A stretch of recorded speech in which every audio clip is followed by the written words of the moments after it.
할렐루야. 한 사람씩 내 집을 아녀는 없고 별난 교회죠. 우리는 모성 데모하듯이 이래요. 찬양 잘 들었어요? 옆에 사람 보고 이미지 관리 잘합시다. 내가 왜 갑자기 뜬금없이 이 소리 하냐면 김성자 권사님 헤어스타일 좋아요. 그 예쁜 얼굴에 이상하게 공직에서 이제 퇴직한 뒤에 아니 경제적으로 어려워서 저러고 다니는 것도 아니고 남편은 사장이고 근데 왜 그럴까? 근데 오늘 보니까 그 예쁜 얼굴에 잘했네. 그게 헤어스타일이. 아마 지금 웃는 사람들은 다 느꼈을 거야. 내가 또 딴 여자 삐질라 또 왜 그 여자만 얘기하지? 여러분이 예쁘다는 거야. 그래서 그냥 밥하다가 나온 여자처럼 어떻게 해요? 머리를 그러고 와서 내가 좀 아쉬웠는데 오늘 보니까 좀 이미지가 바뀌었네요. 여러분, 성경은 기록할 당시에 당시 사람들에게만 주는 말씀이 아닙니다. 이 하나님의 말씀은 과거, 현재, 미래, 그러니까 모든 세대, 모든 시대의 사람들에게 적용되는 말씀이에요.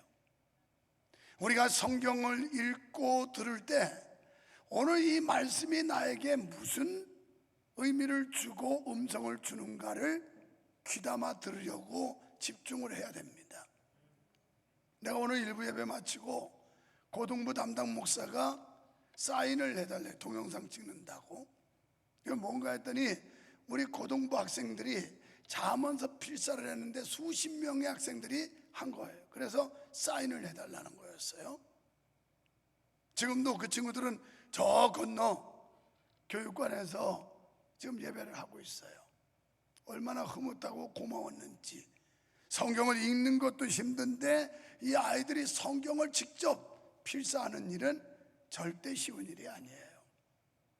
오늘 여러분이 여기 와서 하나님의 말씀을 들으면서 나에게 어떤 음성으로 들려지는가 하는 것을 깨달을 때 은혜 받게 될 줄 믿습니다. 그러므로 아브라함의 신앙이나 히브리서에 나타난 모든 믿음의 선진들, 이 히브리서 11장을 믿음장이라고 그래요. 그래서 아브라함부터 시작해서 쭉 믿음의 선진들의 이야기가 나옵니다. 저는 오늘 이 아브라함의 신앙을 살펴보면서 이런 믿음 좀 가집시다, 이런 제목으로 말씀을 나누려고 해요. 아브라함의 신앙은 첫째, 하나님의 말씀에 순종하는 믿음이었습니다. 창세기 22장 1절에 이렇게 말씀해요. 여호와께서 아브라함에게 이르시되 너는 너의 고향과 친척과 아버지의 집을 떠나 내가 내게 보여줄 땅으로 가라. 자, 굉장히 어려운 명령이었어요. 삶의 터전을 버려야 하고 일가 친척 그리고 부모 형제 가족을 등지고 뭔가 미지의 세계로 가라는 거예요. 어딘지도 몰라요. 그냥 가래요. 그냥 내가 내게 지시할 땅으로 가라. 이것처럼 순종하기 어려운 상황이 있을까요? 그런데 그는 갈 바를 알지 못하면서도 갔다. 이렇게 말, 이게 믿음이에요. 이게 순종입니다. 또 창세기 22장에 보면 하나님께서 이삭을 번제로 드리라고 그래요. 그때 아브라함은 지체하지 않고 순종합니다. 아브라함은 그 어떤 때라도 하나님의 명령이 임했을 때 거역하거나 이유를 묻지 않고 순종했습니다. 이것이 바로 아브라함 믿음의 특징이라 이렇게 볼 수 있습니다. 히브리서 11장 6절에 이런 말씀이 나와요. 믿음이 없이는 하나님을 기쁘시게 하지 못하나니 하나님께 나아가는 자는 반드시 그가 계신 것과 또한 그가 자기를 찾는 자들에게 상 주시는 이심을 믿어야 할지니라. 하나님께 나아가는 자는 반드시 그가 계신 것과 그를 찾는 자들에게 상 주시는 이심을 믿어야 할지니라. 오늘 여러분이 여기서 예배하면서 하나님이 이곳에 함께하고 하나님이 우리의 예배 중에 거하신다는 믿음이 있을 때 이 예배가 진정한 예배가 되는 줄 믿습니다. 그래서 신학자 박윤선 박사님은 이 구절을 해석하면서 신자로서 열심히 믿는 것 같이 보이는 자들 중에서도 사실상은 하나님이 살아계신 사실을 믿지 않는 자들이 많다. 저렇게 앉아서 예쁜 목소리로 찬송을 하면서도 하나님의 살아계심을 믿지 않고 할 수 있다는 거예요. 그러니까 내가 부르는 이 찬송을 하나님이 살아계셔서 받으신다고 할 때 진정성이 있게 될 거고, 또 모든 노력과 수고를 다 기울일 수가 있게 될 겁니다. 하나님의 말씀대로 살지 않는 자는 사실상 실제적 무신론자입니다. 그래서 디도서 1장 16절에서 그들이 하나님을 시인하나 행위로는 부인하니 가증한 자요 복종하지 아니하는 자요 모든 선한 일을 버리는 자니라. 아멘. 그렇습니다. 하나님의 말씀대로 순종하지 않는 자는 사실상 하나님을 부인하는 자입니다. 믿음은 하나님의 말씀을 따르는 것입니다. 믿음은 하나님의 말씀에 순종하는 것입니다. 그러나 많은 사람들이 하나님의 말씀에 순종하지 않는 것은 자기 마음의 판단을 따르기 때문에 그렇습니다. 하나님의 말씀보다 자기 판단, 자기 생각이 옳다고 생각하기 때문에 순종하지 않는 거예요.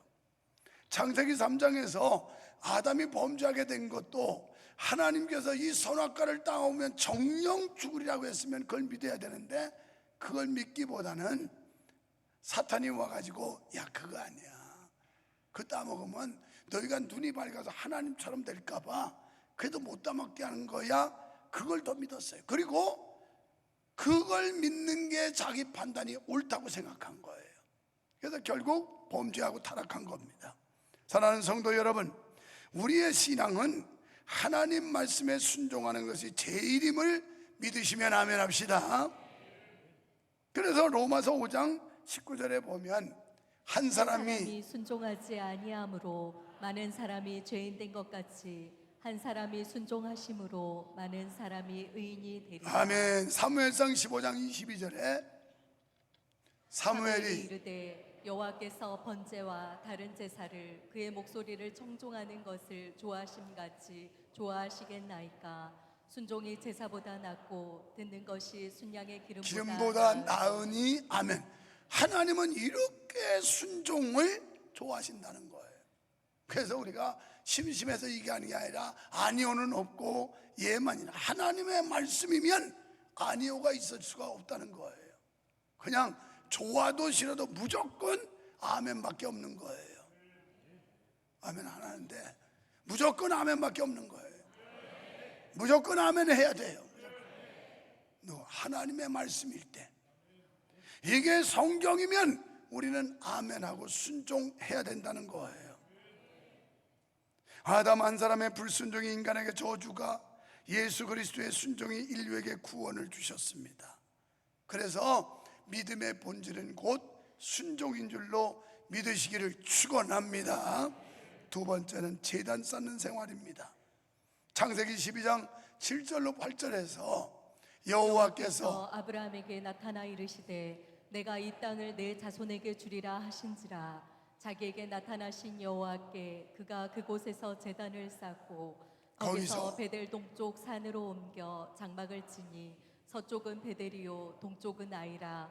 그가 그곳에서 여호와께 제단을 쌓고 여호와의 이름을 부르더니. 아멘. 13장 4절 그가 처음으로 제단을 쌓은 곳이라. 그가 거기서 여호와의 이름을 불렀더라. 18절 이에 아브라함이 장막을 옮겨 헤브론에 있는 마므레 상수리 수풀에 이르러 거주하며 거기서 여호와를 위하여 제단을 쌓았더라. 아멘. 그러니까 여기에 소개되는 아브라함은 어떤 상황에서도 어디에서나 제단 쌓는 일을 중단한 법이 없다는 거예요.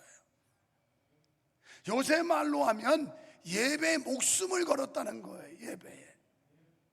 그래서 갈대우르에서 나와서 가나안에서 제단을 쌓았고, 롯과 헤어질 때도 그랬고, 아들 이삭을 받았을 때도 제단을 쌓았습니다. 그래서 아브라함은 제단 쌓는 일이 생활화되었다. 오늘 우리가 하나님께 예배가 생활화돼야 됩니다. 예배가 일상생활처럼 몸에 밴 사람, 이게 온전한 믿음의 사람인 줄로 믿습니다. 나는 처음 교회 다닐 때부터 모든 공예배를 빠진 적이 없는 사람이에요. 그냥 좋았어요. 그냥 뭐 천당 지옥을 믿어서도 아니고 그냥 교회 가면 좋고 예배가 좋았고 그냥 좋았어. 그래서 모든 예배를 빠진 적이 없는 사람이라 자랑스럽게 얘기할 수 있어요. 오늘 여러분의 신앙생활은 어떻습니까? 여기 제단이라고 하는 이 단어는 미스바치라고 하는 그런 말인데, 이건 쪼갠다는 뜻이에요. 하나님 앞에서 우리의 심령을 쪼개야 된다는 겁니다. 우리의 마음을 쪼개야 된다는 겁니다. 다시 말하면 산 제물로 하나님 앞에 바쳐져야 된다는 거예요. 그게 예배 성공입니다. 그냥 와서 건성으로 앉아가지고 매 앉아있는 거, 그건 예배가 아니에요. 또한 예배 드릴 때 내 생명을 드린다는 의미도 담고 있습니다. 하나님께서 내게 주신 은혜에 감격하여 하나님께 제단을 쌓는 겁니다. 그래서 아브라함은 어디 가든지 무슨 일을 하든지 제단을 쌓았어요. 그런데 우리는 어떻습니까? 우리의 제사는 어떻습니까? 우리의 예배 생활은 어떻습니까? 이 예배는 그리스도의 구속의 은혜에 감사하는 거예요. 나를 지옥 갈 자리에서 지옥에서 건져주시고 하나님의 백성 삼아주셨으며 천국을 우리에게 주셨다는 이 은혜에 대해서 감사해서 와서 시간 드리고 재능 드리고 물질 드리고 하나님께 영광을 돌리는 줄로 믿습니다. 신자는 예배가 생활화되어야 되는데, 예배는 살아계신 하나님 앞에 구속받은 성도들이 드릴 제사요, 합당한 것이요, 당연한 것입니다. 로마서 12장 1절에서 그러므로 형제들아, 내가 하나님의 모든 자비하심으로 너희를 권하노니 너희 몸을 하나님이 기뻐하시는 거룩한 산제물로 드리라. 이는 너희가 드릴 영적 예배니라. 산제물, 우리가 목숨을 끊으라는 게 아니라 우리의 중심, 온 마음 정성을 다해서 드려야 된다는 겁니다. 여러분, 예배를 등한시하는 것은 하나님을 멸시하는 겁니다. 사무엘서에서 엘리 제사장은 하나님께 대한 제사를 만홀히 여기다가 패가망신해요. 그래서 이제 제단에 바칠 제물을 가마솥에 삶고 있는데 그 자식들이 아주 망나니 같아가지고 갈고리 가지고 쥐들이 좋은 고기 다 퍼먹어요. 그러면 그걸 하지 말라고 해야 되는데 이 엘리 제사장이 하나님보다는 자식을 더 사랑했어요. 그래서 그냥 오냐 하고 내버려 뒀습니다. 결국은 패가망신을 해요. 내가 요새 성경을 읽다 욥기서 1장에 보니까 욥은 그 10남매가 생일잔치에 갔다 오면 혹시라도 부정하거나 불결해졌을까봐 돌아오면 성결의식, 요새는 말하면 예배를 해요. 그 아이들을 위해서. 얼마나 철저한 부모였는지 몰라요. 부모된 자들이요, 여러분이 여러분 자식들에게 그렇게 하고 있습니까? 그래서 사무엘상 2장 30절에서 하나님은 이렇게 말씀해요. 그러므로 이스라엘의 하나님 나 여호와가 말하노라. 내가 전에 내 집과 내 조상의 집이 내 앞에 영원히 행하리라 하였으나 이제 나 여호와가 말하노니 결단코 그렇게 하지 아니하리라. 나를 존중히 여기는 자를 내가 존중히 여기고 나를 멸시하는 자를 내가 경멸하리라. 하나님 높이고 하나님을 존중히 여기는 사람 하나님 높여준대요. 그런데 하나님을 무시하고 경멸하면 하나님도 그 자들을 경멸한다는 거예요. 그러므로 하나님께 예배를 예사롭게 여기거나 예배를 경히 여기는 것은 하나님을 멸시하는 행위입니다. 예배의 대상이 결코 사람이 아니기 때문에 그래요. 지금 우리가 모인 건 인간 유목사 때문에 모인 게 아니고 하나님을 위해서 모인 줄 믿습니다. 그래서 예배를 자기 사정에 맞춰서는 안 돼요. 예배 불참은 하나님을 노엽게 하는 겁니다. 그러므로 우리는 예배를 등한시 여겨서는 안 됩니다. 예배, 하나님께 예배하는 일을 열심을 내야 되는데 이건 공예배뿐 아니라 기도의 모임, 목장 예배, 모든 예배를 중요하게 여기고 참여를 해야 된다는 거예요. 여러분, 우리 교회가 부흥되기를 원하면 아멘 합시다. 그러려면 여러분 자리 잘 지켜요. 그러면 부흥돼요. 내가 금요 기도회 때 말했습니다. 여러분, 금요 기도회가 부흥되기를 원하십니까? 아멘. 그러면 여러분 빠지지 말고 그 자리 지키십시오. 그러면 부흥될 겁니다. 지난주 매주 금요일 기록을 경신하고 있어요. 와서 참여하는 사람들이 봐요. 여기에 꽉 모여가지고 이게 이제 금년 되면 금년 연말에 꽉 차서 아마 수원에서 금요기도회가 가장 많이 모이는 교회가 수원 명성교회다 소문날 줄 믿습니다. 이미 그렇게 가고 있어요.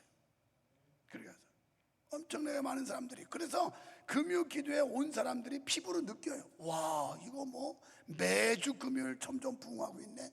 이걸 알아요. 집구석에서 자빠져 자는 사람 말고 퍼질러 자고 뭐 그러거나 말거나 뭐 그거 다 듣고 어떻게 살아? 아이고, 목사님 시키는 대로 어떻게 살아? 못 살아.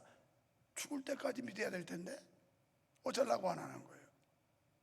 아니, 우리 천국 갈 때까지 이 생활을 해야 되는데, 그래서 이거 못 살게 하는 사람은 빨리 천국 가버려. 비실비실 오래 살지 말고 빨리 가버려. 빨리. 지난주일도 코로나 이후에 출석을 최고점을 찍었어요. 지금 우리가 예배를 사모하고 예배를 모이고 하다 보니까 역사가 일어나는 거예요. 역사. 어제 보고서 들어보니까 어떤 분 그 따님이, 내가 나귀도 방언을 하는데 사람이 돼가지고 방언 그 기초적인 은사인데 그거 하나도 못 받냐? 정신 차리고 은사 받아라 막 그랬더니 그날 방언 받았대. 아니, 나귀도 방언을 하는데 세상에 하나님의 창조물 걸작품인 사람이 그딴 방언 하나도 못해가지고 되겠냐고 막 그랬더니, 여러분의 자리 지키면 부흥돼요. 알겠어요? 여러분이 여러분 자리만 지키면, 빠지지 않고 지키면 다른 사람들이 와서 붙어줘서 교회는 부흥된다니까요. 옆 사람 보고 자리 지킵시다.